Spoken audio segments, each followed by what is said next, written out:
Friends, এটা SSC CGL এর general ইন্টেলিজেন্সের কিছু কোশ্চেন আলোচনা হচ্ছে। বাংলা ভাষায় সম্পূর্ণভাবে আমি এই সিরিজটা করছি। তো এটা একটা কোশ্চেন্স দেখো, 3 of the following 4 letter clusters are alike in a certain way. তিনটে লেটার ক্লাস্টার এর মধ্যে একই রকম লজিকে আছে, যাদের মধ্যে ওয়ান ইজ ডিফারেন্ট। তো সেটা বের করতে হবে। তো এই সমস্ত কোশ্চেন্স করার আগে আমরা ফটাফট যে লেটারের যে পজিশন সেগুলো লিখে নেব।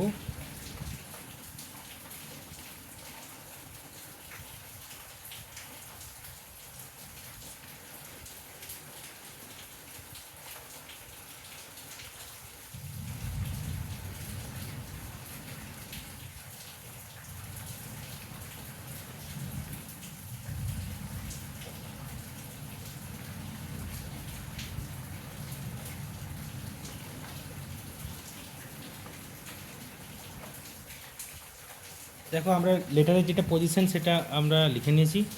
এরপর এক একটা অপশান দেখব এবং বিচার করব। প্রথমে আছে এ ডি জেড ভি, দ্বিতীয় আছে এম পি এন কে,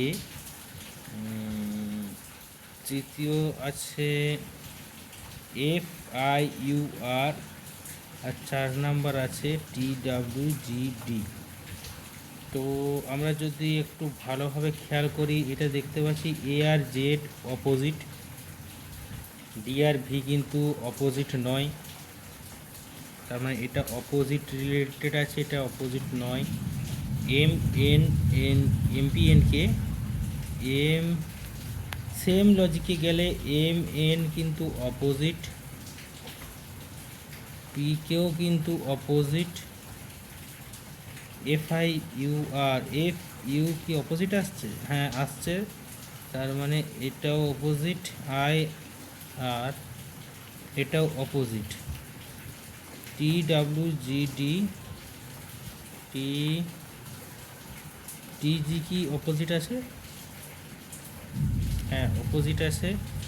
ডাব্লিউ আর টি অপোজিট। আচ্ছা, এর মধ্যে দেখো